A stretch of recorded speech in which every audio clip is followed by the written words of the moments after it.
All right, everybody, welcome back. Thank you so much for being here today. We have a special episode, another special episode in the bag for you.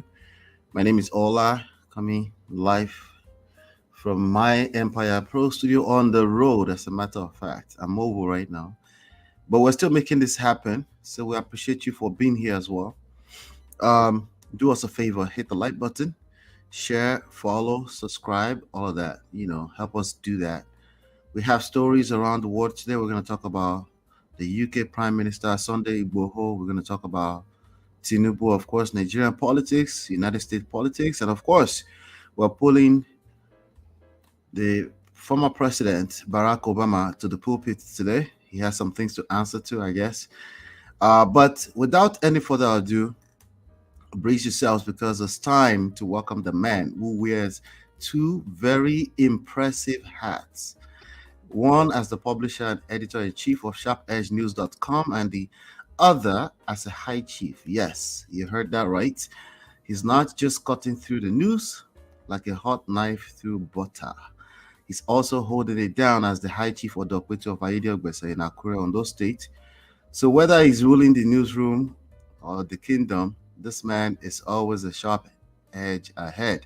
Give it up for the man, the myth, the legend, Oladimeji Abitogun, my very personal person, my uncle, and all of that. So, welcome back, sir. Thank you, Ola. And for our audience out there, it's always a good feeling to be back. Remember, this is the weekly tonic. So something that puts you at top of all the issues involved in the politics of our time, probably the political economy of the world that we live in. Mm, Uh, Good to be back. awesome, great, great, great. So, without any further ado, I think we should just go ahead and run right in through some of the specials that you have from SharpEdgeNews.com today. Let's have it. Let's have it. Let's have it. Oh, thank you very much. We'll go straight to the point and we'll be hitting it directly. You've had several stories, the mythology of the story of creation of the Yoruba nation, from cradle to the present moment. Um, we're talking of more than 50 million Yoruba people in mainland southwest Nigeria, Republic of Togo, Republic of Benin, the diaspora, and many of our folks in Brazil, a country of more than 260 million people, split down the middle. Half that population is black, and they are mostly believed to have come, the black population of Brazil are mostly believed to have come from Yoruba land in Nigeria. And you talk of the folks in Trinidad and Tobago, Cuba, Yoruba nation is very light. But there is this myth that has that has flown for a very long time, perpetuated in history and myth. Now you will be talking. You should be thinking of the birth of the real natives. The sons of the natives are returning, and they are talking of pre-Oduduwa dynasties like Obaile civilization, like Ugbo, where you have the Osongogon marking, the Olugbo. Everybody pushing their story as to the reality of the fact that there were people in Yoruba land before the coming of Oduduwa who has been traced to have come from somewhere from the Middle East. Of course, you are aware of the fact that there are dark-skinned people in the present day Middle East. You have dark-skinned Arabs and what have you, even in the heartland of Saudi Arabia.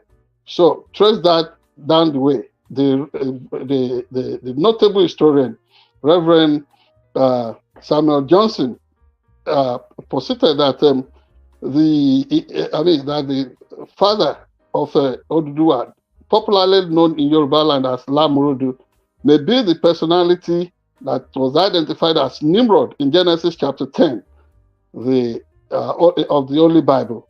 And you remember the event of Genesis chapter 10, one of the earlier civilizations, probably the most notable the most notable civilization of that time. We're talking of Babel civilization, at some point known as Babylon. But what that posits is that Nimrod may be the father of Oduduwa. If Oduduwa was a migrant settler in Yoruba land, and remember the praise for the praise name of poetry, the Oriki Bile for the average Ife person is Omo Dele Onile Po Jonile Lo. You know, they are the ones that would drive the origins of the original landowners to run Helter Skelter. I mean, tó ń ṣe onílé sá sókè kó tún sá wọlé, ọmọ dédé onílé pọ̀ onílé lọ. Now the real natives are speaking up, and that is where the issue of Ọlọ́ba Òdáyé, Ọlọ́ba Lónílẹ̀. Everywhere, this is a common thing around the Ọbailé dynasty. And you find a production coming through Mr. Lekan Fabilola. He sat down with certain prominent chiefs, the Agbaki of Obaile, a prominent youth leader and historian of the Obaile community, Mr. Igboho Fagba Igbo, and other people. And they gave that history succinctly. What had been torn off the page of this very illustrious civilization. They're speaking of the lowering, the first time that the Oloba manifested on the earth plane, the earthly plane, how he was lowered from heaven, and this has always been part of the praise names of successive Olobas: Okirikishi, Omatoruno, Iyebi, Ibabi, no father, no murder. And that cannot be strange, because it was said of the king that first accepted tithes from Abraham in the Bible, Melchizedek. He was identified as a kind of a royal priest. The mother was never known, the father was never known. And if that was the reality of the Oloba of Obaile, that could not be strange, because it is easy to accept the narratives coming from other places, especially from the Middle East. But when it is the original African thing, people begin to express all kinds of doubts. But the one that interests us there is how this has perpetuated certain myths about the person of Oduduwa. Oduduwa, a migrant settler in Yoruba land, who later became like the imperial overlord, the royal household there, would also be given another myth that, he came from heaven, lowered, brought a basket with a cork and piece of soil that had to be spread. Then you talk of Ilefe. That cannot really be true. The one that we may want to push has been true is the story that is well known amongst Obaile dynasty, the one that has always been a struggle for Yoruba popular historians to sweep under the carpet. And that is where we start today. Everybody should look out for that video made by Lekan Fabilola, History of Obaile, and then you see the place of Obaile, whether its relevance in the way some kind of bird descended from heaven to look for a place that will be okay to perch. Even the name Obaile itself, the perch land of Obaile, where that original bird perched. And then think of the dove that was spoken of during the time of Noah after the flood. You see that similarity there? We won't exhaust this topic today, but let us begin to think of taking back the original Yoruba story of creation and the people that can tell it right.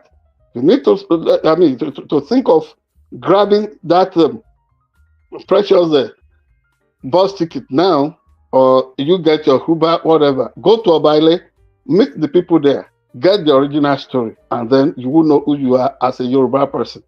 And whatever the Igbohos of this world are doing to look for freedom for Yoruba land, unless you carry along the pre-Oduduwa dynasties, these things may run into some brick wall. That is that concerning the story of creation in Yoruba land. We move to another issue, which is the way media warriors for the ruling party in Nigeria, APC, the way they are rolling out their guns and suggesting all ideas. Anytime anybody asks for the whereabouts of Bola Tinubu or whether it is appropriate for Bola Tinubu as the sitting president of Nigeria to look for medical healing, salvation, whatever elsewhere outside Nigeria, these guys will come out with their guns asking for people's head. That is not right. And then they say, you people, you go everywhere you want to spend your holiday. All of us who go wherever we want to spend our holiday. We are citizens. We never campaign to be president of Nigeria. We never campaign to be standard bearers for that country. So if you are the president, then you know that certain consciousness of that country, the collective consciousness of that country is reposed in you. And you must speak the language of the people. You must act the way the people can connect. After all, Barack Obama will not grab a ticket and come to Nigeria for holidays. Joe Biden will not do that. So why is it that African leaders with their colonial or post-colonial mentality, but colonial mentality, why is it that they are always ready to get that ticket, jump on the next available plane, as if there are no serene communities, no scenic places to visit around Nigeria to be marketed or around Africa? Paul Biya does that in Cameroon. Bola Tinubu doesn't see it as anything strange, which is why Bayo Nanuga, all of them who act as a presidential spokesperson, should keep their guns dry. There is no battle to wage against ourselves there, and to be putting people on a marked list, watch list, just because you criticize that Mr. President should stay in Nigeria and look for medical solutions to whatever problem he has, if he has any, cannot be a crime. And nobody should be suggesting the idea, especially the media wing of the APC. Somebody is becoming so infamous and notorious for suggesting the idea that elsewhere you make such suggestions, you will simply disappear. That in itself is an innuendo, a manner of speaking, referring to people suggesting that people should start disappearing in Nigeria. How can a journalist talk this way unless they are being irresponsible and not knowing what it means to be a journalist? You cannot be advocating for things that are outrightly criminal and unconstitutional. People will criticize the president. You don't want to be criticized as a leader, then you should get back. Go back to your home and stop aspiring to be a leader. That is that about that topic. Now, the passing of Mr. Peter Fregene, Nigeria's former. We ran out of time, by the way. It's all right. Okay. We'll close it. Nigeria's former goalkeeper, one of the original legends of sports that came from what's it called? From way back from the 60s, 70s, and 80s. He did very well for Nigeria. At 77, he passed on. We mourn him. We appreciate the good works of people like Chief Segun Odegbami, making sure that Nigeria's heroes in sports in every sphere, living or past, are celebrated. Finally, Ola, if you let me talk about this. Sure. This maybe we are going to get there. This major stuff on the internet, social media since last week about possible indictment of Mr. Alan Onyema, the we're going to talk about that. We have a segment for yes. That. So that said, it's good to be back and enjoyed this week's special, our report.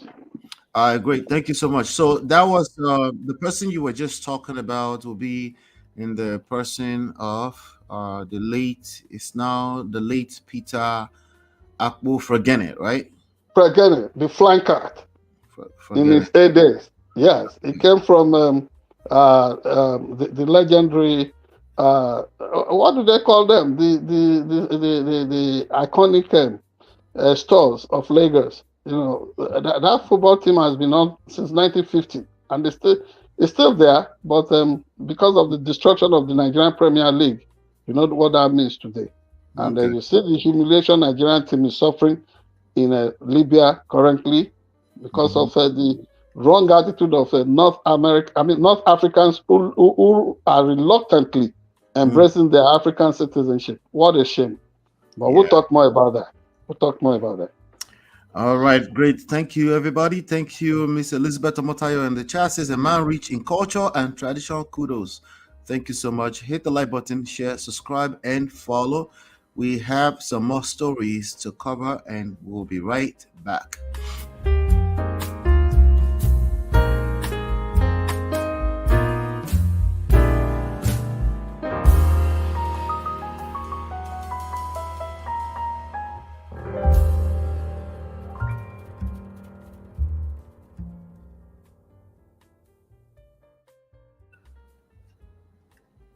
All right, welcome back. So we're talking about this.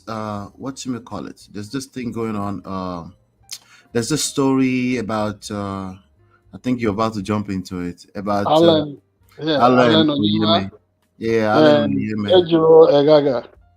Yeah, yeah. So there's a report. There's a report on Vanguard. I'm going to read a little bit of it to you, so we can get up to speed on who's that. By the way, I think it's the CEO, is the Yeah, founder the of CEO Earpiece. of Airpeace, yes. Earpiece. Okay. So that's what we're talking about in this moment. And there's a report here on Vanguard. Earpiece has assured the public that the ongoing legal case involving its CEO, Alan Oyema, and Chief of Administration and Finance, Ejiro Egaga, will not disrupt its daily operations. The airline confirmed that both executives remain innocent of the charges levied against them by the United States Department of Justice, with the case still being processed in court. In a statement signed by the airline's management and posted on its Twitter X handle on Sunday, Airpeace reassured its customers and the wider public while the charges have been expanded, it is essential to emphasize that both Dr. Onyema and Mrs. Egaga remain innocent, and these are mere allegations, and the case is still in court. The airline asserted. Now, we're talking about an indictment by the U.S. Attorney's Office. The duo has been under scrutiny since 2019 for alleged money laundering activities. I want to say this before I pass it on to you. It's not that the U.S. Department of Justice that they never fail, but they Right. usually make sure that they don't fail because they don't Yeah, want they the. will struggle not to fail. But Uh, in this instance, it looks like that burden of proof may be against them until they do not, unless they are able to pull this through. We won't see them as failing at it. But they do a right. good job of typing it. But let me say this: Okay. it does not really kindle any joy in any of us as Nigerians in the diaspora or Nigerians back uh, on the continent to see an icon of industry, Mhm. somebody who is known for his milk of honey to be dragged this way.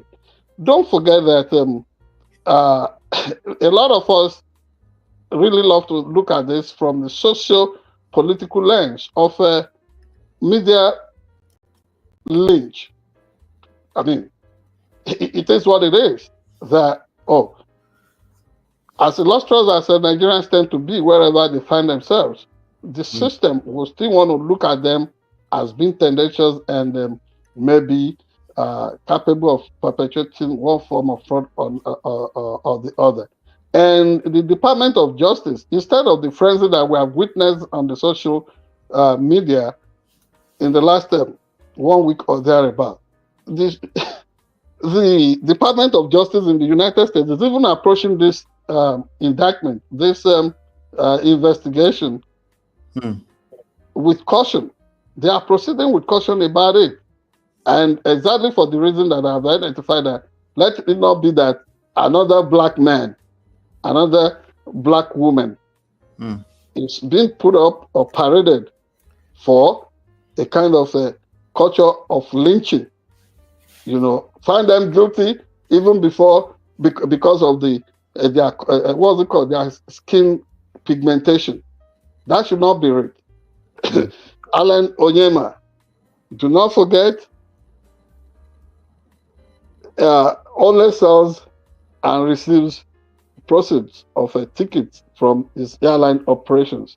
Whatever this is about, I do not think receiving money from prospective customers, paying that through legitimate, what's it called, trail of bank accounts, Right. qualify as money laundering. But it's not my job to launder his image as well. That's not my place. My job is to view everything with cynicism. If this measures up to standard, let the Department of Justice do its due diligence. If not, then acquit and discharge the man instead of wanting them to be dragged. Now, Nigerians would jump at anything most times. They have forgotten that Alan Onyema was there when the Niger Delta creeks were literally on fire, and he assisted the administration of Jonathan Goodluck to negotiate, not just Goodluck, including Umaru Musa Yar'Adua as president, to negotiate the peace the relative peace that we now have in the Niger Delta area of Nigeria. Remember how militants are taking over and they were demanding their own piece of whatever was coming from petroleum resources. Onyema was there as a crusader for the peace, as an honest peace broker. Do not forget, wherever Nigerians were bogged down, whether in the Ukraine, whether we're talking of South Africa during the xenophobic killings, wherever, as recently as what we had in the Sudan, it was there to give a helping hand to Nigerians. And I think the latest unpardonable offense for Western economic interest will be the fact that when flight ticket prices were just soaring and soaring like what's it called? The gliding eagle. Onyema was there to make sure that he intervened, crashed the whole thing, and took the sale off Western owned airlines. And for that daring move, I suspect this may be the backlash. But if this is it, I think the World Trade Organization, the United Nations system, even America itself should stand up for justice and make sure that this guy doesn't just get vilified for growing a spine, for daring to be a true giant of Africa. Yes, having the balls to challenge the world, the global economic order. If for once he has done this in an excellent way, the Western economic interests and those who pull the lever of the economy from the northern pole of the divide that we know as the north-south pole of the economy of the world, they should bite the humble pie. For once, they can, be on the losing end in a deal that involves Africa. They don't want to lose at any time, whether you are talking of the cultural war on alternative, what's it called, sex lifestyle or anything. So long it is their viewpoint, it must win all the time. No. You win some, you lose some. That is the way this world should flow. That said, we would allow the entire, the investigations to run its entire gamut. And that way, we will know if this is truly an investigation that is what it sought. Right. Not another black man. I beg, leave them alone. Ejo. Anyway. Yeah. Yeah. We shall see. I'm sure some people might have some other things around this. Let us know. Let's continue the conversation in the chat. Join the conversation in the comment section. We'd like to know what your thoughts are about this. With that being said, hit the like button, share, subscribe, turn up your notifications so you're notified when we go live. We'll be right back.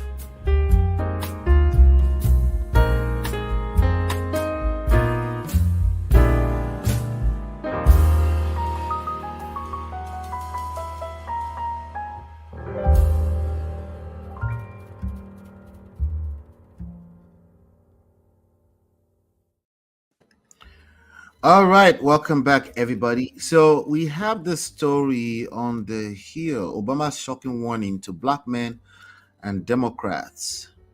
If you don't know who Barack Obama is the former president of, is the number 44, That's former right. president of United States. I'm just looking for, sorry, it's a little bit clumsy here as usual. Yeah, Barack Hussein Obama. Barack Hussein Obama, this guy right Uh, here. yeah, You I know, remember whenever Donald Trump wants to demarket him, he underlines and puts emphasis on the Hussein mm-hmm. to see. Oh, like remember like in your Saddam Hussein? face. Remember Barack Hussein Obama? But the two do not really rhyme. Barack Obama is a decent man, while Mhm. Saddam Hussein was a despicable despot that the system eventually Right. neutralized. Yeah. It's the generalization all over again, but it's okay. Let's talk about it. So there's this report on the Hill, and I'm just going to read and then we can talk. Former President Obama on Thursday night did what many Democrats had been craving. He said the quiet part out loud. For days, Democrats have been worried about a lack of enthusiasm among segments of their base. So when Obama made an unannounced campaign stop at a field office in Pittsburgh, he used the opportunity with television cameras rolling to issue a call to action to black men specifically. And I quote, "You're coming up with all kinds of reasons and excuses. I've got a problem with that," he said, because part of it makes me think, and I'm speaking to men directly, part of it makes me think that, well, you just aren't feeling the idea of having a woman as president. And you're coming Yes. up with other alternatives and other reasons for that. Obama's clarion call to his party gave breath to the nervousness Democrats have been feeling in recent days. If the party doesn't figure out a way to close the gender gap with former President Trump among men, and it cannot convince men of color to come out in droves for Vice President Harris, Trump will win re-election to another 4 years in office. With the remarks on Thursday, Obama gave his party a warning while seeking to start a difficult conversation that could turn around some of those numbers. Obama's comments were reflective of the current state of the race, which shows Harris in a dead heat with Trump in all of the battleground states. Now, what I've seen personally, okay, what Mhm. I've seen personally across YouTube is that black men did not really appreciate his comments. In fact, they found it insultive, patronizing, they found it condescending, and they didn't like it. And some of them are some videos that have been going viral for a few months of even white men saying they are decent men and will never find themselves voting for a Trump. Some of those videos also has risen to the top of the algorithms, and some people were thinking those videos are new, and they are saying, so they are paying people to come and be shaming them into submission that they must vote for Vice President Harris. What's your take on this? Right? Okay, my take is so simple. Most Mhm. of us, as human beings, do not like to be confronted with the truth. And when we are given a reflection of the workings of our mindscape in the mirror, we tend to want to kick that way. But trust Barack Obama to hit the right political campaign tune anytime. Hmm. These are known fears, if not just No, you will be shocked that this is not just a man's thing. It's not about everyday man's male chauvinism. That can we face up to the fact that ultimately a woman is going to emerge may emerge as our next president. Many of us cannot face up to that. Hence, what people feel. Let me also shock you that there are women who feel that way. Absolutely. I interact with a lot of women, and I know a way to package my humor around them, and I see their reaction. I listened to a very good friend of mine somewhere last week. Sorry, you're talking about women who feel they're not ready for a woman president. Yes, women themselves. Right. You will be surprised how so many women hate each other's guts. Jesus Christ. They can't stand each other. Most times, they are the worst enemies of themselves. Quote me anywhere. I have nothing at stake. I'm just a journalist that is analyzing the situation as it is. I mean, can you imagine? I was talking to an elderly woman who happens to be my friend, not the way the majority of the what you call them, the pervert, yeah, just my ordinary friend. Okay. And this Caucasian elderly lady told me that, well, I can't vote for either of them. They are both evils. I said, how can any man or woman be completely evil? He said, I mean, they are devils. Of course, how can the two of them be equally evil? They will not. It stands against reason. Sounds like consistency to me. Yes, just a route of escape. It's just lazy. And dumb. Yeah, but yes, you want to view the entire spectrum of what is at stake here. You find out that all of us, black men, white men, black women, black women, white women, Caucasian, Hispanic, Latino, what have you, Indian, Asian, immigrants, everybody that is caught in this melting pot of cultures known as the United States of America, we need to get up and get off our rear end and be on the queue and put that ballot where it should rightly go. This is what this moment calls for. How do you begin to look at the sulfuric lies? You know, the offensive negativities coming from Donald Trump as the ultimate what's it called, the final lap of this round of elections. Outright lies, falsehoods coming out, and you want to reward all that. Like I've said, this is going to be a referendum, not just on Donald Trump, as somebody who has been tried and found wanting. It's going to also be a test. I mean, a way of putting all of us to that test, not just of faith. The things we say, oh, we believe in, our core and inner beliefs. It's going to put us on trial as to what are our core values. I cannot imagine thumbing the ballot for an individual that is already a convicted felon. I cannot imagine myself thumbing the ballot for an individual that I suspect may have been dealing us away at the peak of COVID, while the cold rooms and the morgues were virtually overflowing, and he did nothing. I cannot imagine myself thumbing the ballot for somebody who see our men and women at FEMA, Homeland Security, giving their best, National Guards on the march, making sure that we confront the disaster coming in the wake of Hurricane Ellen and Milton, and then saying, "Oh, the government is not doing anything at all," wanting to score undue point and advantage with the misfortune of a good section of this country. I cannot reward anybody that way. And so, if anybody realizes that this guy has operated with a bundle of compromise, or are you going to talk of the emoluments for him and the members of his family that makes us wonder if anything counts for Donald Trump other than me, I, and myself?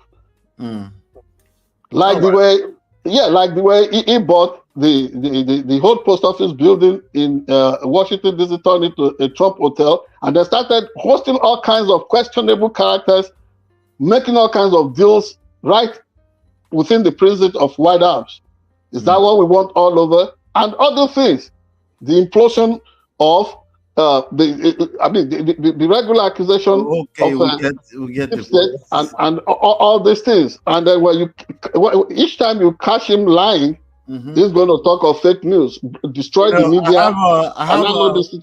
I want to leave a little bit of room. I want to do a fire round.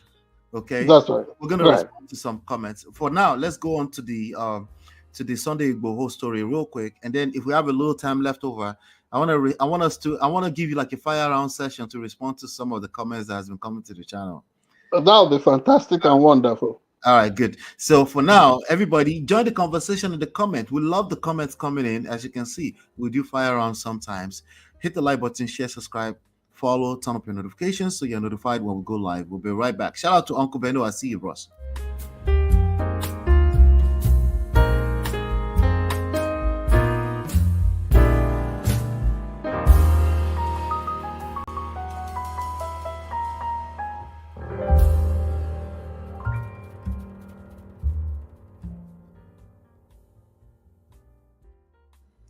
All right, welcome back. We have another story here real quick. I guess this might be connected to the Yoruba mythology thing that we covered a little bit earlier on. We're talking about none other than Sunday Igboho. He's according to this headline, he sent a bold message to the UK Prime Minister. I'm going to read this article on Punch News Nigeria. It says a Yoruba nation agitator, Sunday Adeyemo, popularly known as Sunday Igboho, has submitted a petition to the Prime Minister of the United Kingdom, Keir Starmer, to consider the creation of a Yoruba nation. Olayomi Koiki, the spokesman for Sunday Igboho, Koiki Media. Koiki, okay. The spokesman for Sunday Igboho made this known in a post on Sunday via his X page. He stated that Igboho submitted the petition on behalf of the leader of the Yoruba Nation movement, Professor Adebanji Akintoye. He wrote, and I quote, "At exactly 1400 hours, Dr. Chief Sunday Igboho delivered a petition to the UK Prime Minister on behalf of Professor Adebanji Akintoye, leader of the Yoruba Nation movement, and Olayomi Koiki, a spokesman, at 10 Downing Street. Those who accompanied Igboho were diaspora youth leader Prophet Ologunoluwa, vice president of Ifeladun Apapo, Fatai Ogun Ribido, general secretary of Yoruba World Media, Alaja Adeyeye, and member of the Yoruba Nation movement, Paul Odebiyi. Punch Online reports that the movement is seeking the immediate intervention of the UK Prime Minister and his government in their agitation to set up a country that indigenous Yoruba people will predominantly own. Let me see here. Akintoye and Sunday Igboho have been at the forefront of the actualization of a Yoruba nation. So I don't know if there's a connection between this and, Yoruba people are millions upon millions of people, including people that practice the Yoruba religion in the South America, all around the world. So I don't think the Yoruba people are going anywhere anytime soon. But what's the benefit? What's the upside? What's the downside of the creation of a Yoruba nation? Thank you very much.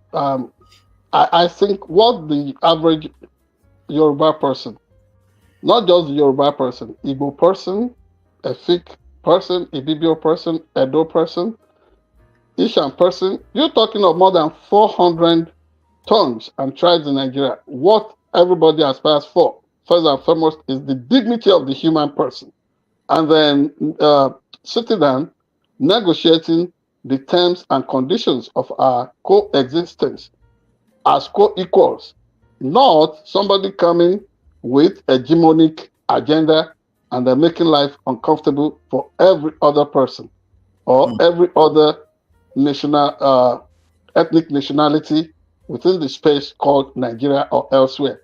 Of course, immediately it will look like, oh, this is a concerted and unified initiative. No, no, no, no, no. Unless there is a deliberate effort and push. And Sunday Igboho should hear this very well. As a compatriot, no, he who is not against him will be for him. We thought this initially was an attempt at confronting the killing machine of the Fulani invaders and marauders, terrorists, and bandits that had permeated everywhere and had made it a front burner agenda that kings, chiefs, and freeborn in Yoruba land and all over Nigeria, Igbo, wherever, should come under their what you call it, it should come under their subservience. This is what every Nigerian rejects. But to go to 10 Downing Street without first sampling the views of the average Yoruba person. For example, you had my own misgivings about how there had been a mix-up in the story of creation or how Yorubas got to where they are today. The pre-Oduduwa dynasties are suppressed, like the Obaile people, like the Ugbo people, like Ekiti people, and all that. They want us to accept the fact that, oh, Oduduwa came and then life started with him. No, he's a migrant settler in Yoruba land. We should all know that that's false at this point. Yes, if by way of a struggle, maybe some war, and in war it is fair to find a loser and a winner.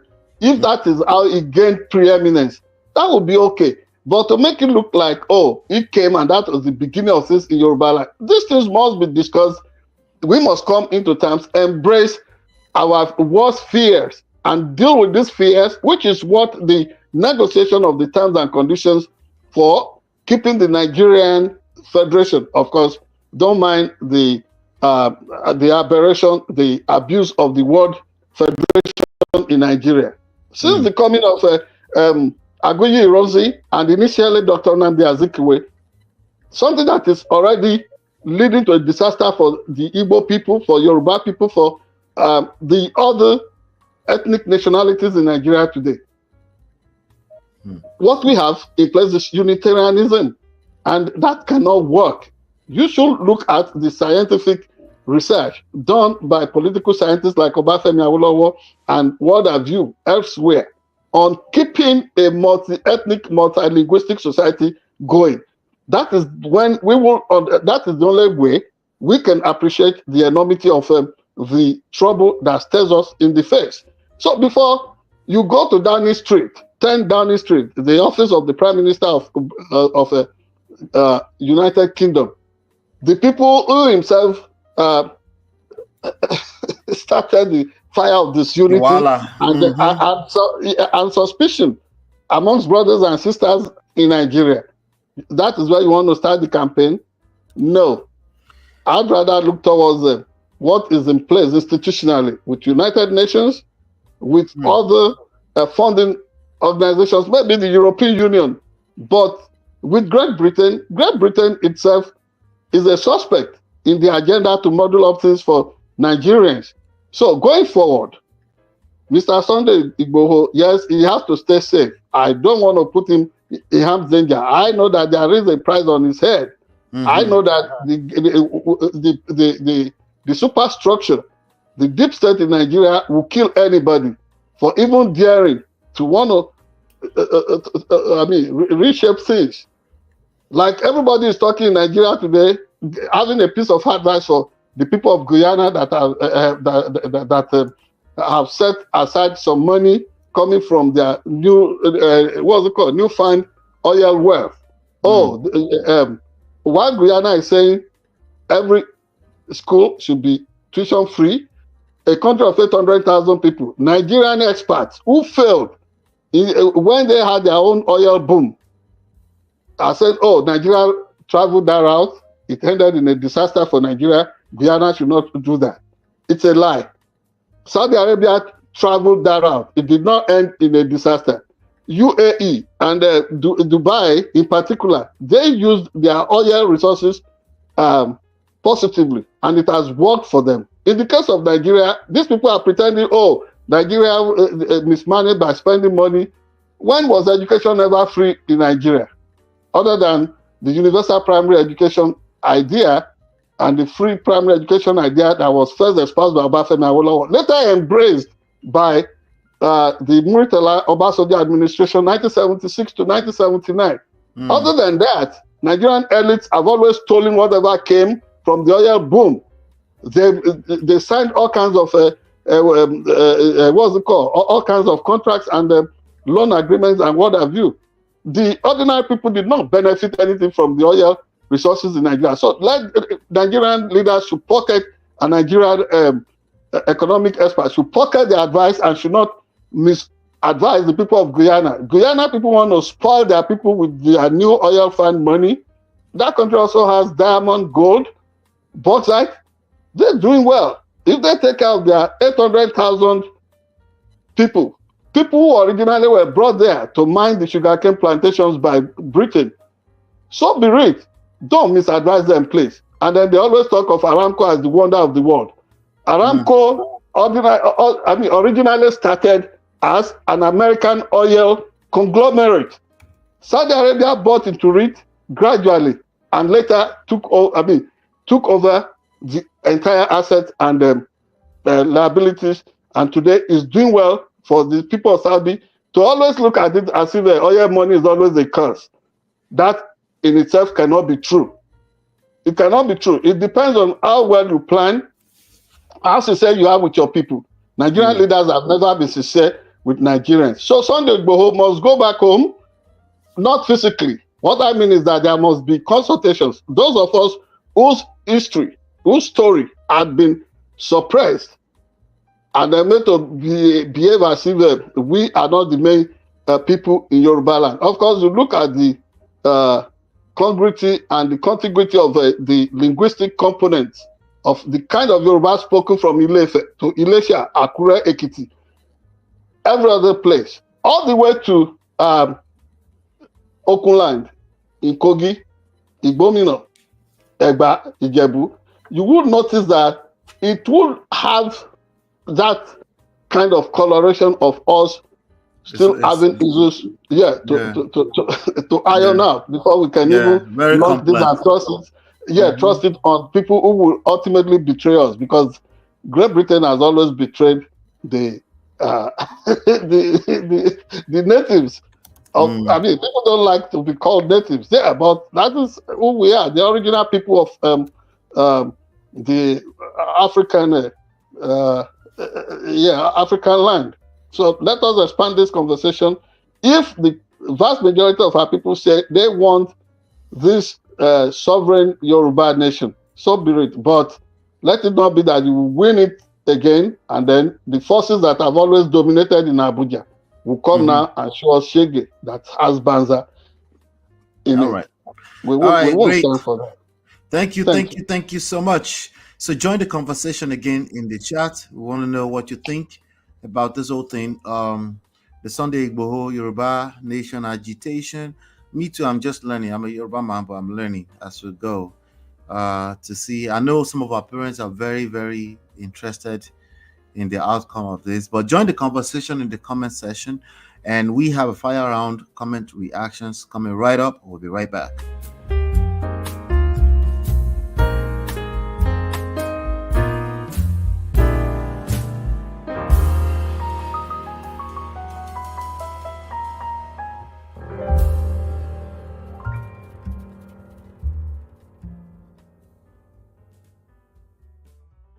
All right, great. So we have a little bit of time left, about 8 or 9 minutes or so. So I decided, Kudos.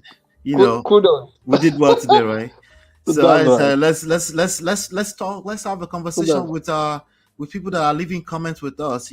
So I'm just gonna go backwards from the most recent. Somebody said, according to, okay, this is a response to a video we did on Harris polls ahead of Trump. Could this be the big shift? Somebody said bogus information. What would you say to that? Fire round. Yeah, your answer must be no more than 3 sentences, preferably one sentence. So the person said what? Bogus information. That's not true. We have a fact. Yeah, the margin of error may be there. It may be close, but Kamala Harris is ahead in the polls. Yes, it's a struggle though. Yes. Well, they're all saying they've sent us, but anyway, let me move on. So to that same video, somebody said, "LOL, no one on earth believe that BS." What is the BS? The fact that Kamala Harris would eventually crush Donald Trump, or what is the BS there? I think that's where it is. Yeah, like it's often said, opinion is free. Facts are sacred, and look at the facts. Okay, so a lot of people I've noticed that a lot of people they don't trust the polls, but I think that's on both sides. Yeah, me too. Do not. But the truth of the matter is that it is what it is. Okay. On the same video, somebody said, "Very flaky commentary, fake news. Wake up, boys! Your left wing not commentary has zero support. Trump Vance 2024." We won't know the news that is fake the day after the election. The day after the election. That's right. All right, good. Another person says, "You Africans should focus on Africa and its people, end corruption and be puppets to the West. Join the Sahel Alliance. Stop selling Africa to the West." Wahala. We don't know what this person is talking about. What are you talking about? Yeah, what the person is talking about, because you Africans should do well. I'm also an American. How about that? And I'm dealing with American problem right now, and I'm addressing this to people in my community who are who are Americans who happen to have come from African ancestry, and that cannot be a crime. Now, the Sahelian whatever that this person is talking of, do we have justice in the Sahel? Do we have it? Of course, as you and I are talking now. What is Sahel? What is Sahel? It is Sahel is the North African part, whatever Sahel is. Oh, North African. Not just North African. Anything that is cut up from over Nigeria, right, stretching from Sahara, the Sahara sub-region, the Sahara Desert, all over. Gotcha. The Sahel region. The Sahel region. Got it. Yeah. So whatever issues are there, we don't even all think alike. Like most Sahelians do not see themselves as Africans. They have when they want to deceive themselves, they talk of being part of Africa or Sahel Africa. But the truth of the matter is that they in their mind, they are more Arab than Arabs themselves. Jesus. The human beings are very complex. Oh yeah, and amongst them, you still find them because they are because of the accident of being lighter in their skin pigmentation. They think the average black African must be a slave, and they still keep slaves, black slaves. People want to be ashamed of themselves. They shouldn't come to this space and foul things up for us. Otherwise, we'll be opening each other's rear hand. Yes. So another person said maybe she's ahead. Same video they responded to. Maybe she's ahead with illegals. This illegal immigration. Oh, we know that these are put. We love to have them because this space is hoping for everybody. Anybody. The deal is that these individuals you have are warriors for the MAGA agenda, Project 2025. So, which illegal? Who is the illegal here? As far as I'm concerned, I'm legal, and you want to contest that with me, meet me in court, and I'll become a millionaire. Don't even say what you are not sure of, because to the best of my knowledge, there is no illegal immigrant that will go near the polls. They do not vote. Forget the Do not lies vote. being pushed. Yeah, forget the lies being pushed by Donald Trump and his MAGA acolytes. Simple. Yes. All right. Now to the video. And what a shame! What a shame to denigrate immigrants. The ancestors of most of these individuals writing this rubbish were immigrants here before, and some of their ancestors were illegal immigrants. Immigrants, yes. Yes. Illegal, and when they illegal criminal immigrants, by the way. Yes. You see, the average African is pure-hearted, and we will show love. But when their own ancestors invaded Africa, they didn't carry visa, did not do anything, nobody's permission to enslave, to subjugate, colonize, and then continue to destroy the continent today. Man, some people should hide their faces. All right, so to a video we did a while back. The video must have been about a month ago. The title was "Tinubu is our president." Patience Jonathan tells Atiku and Peter Obi. Somebody responds us, "Madam, please go and ask your grandfather." Thank you. Do you know what they're talking about? You recall that story? I don't know. I do not know what. Well, I know that there was this video in which Madam Goodluck Jonathan, Patience, had said that since Tinubu is the sitting president, that everybody should give support to him and all that. That is the particular video.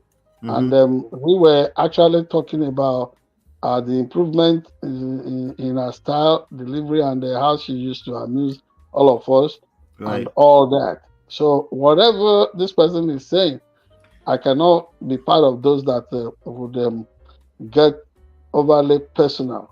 Over personal. Well, speaking of personal, another person says, with all your husband has achieved, you still allow yourself to be bought over. Actually, human wants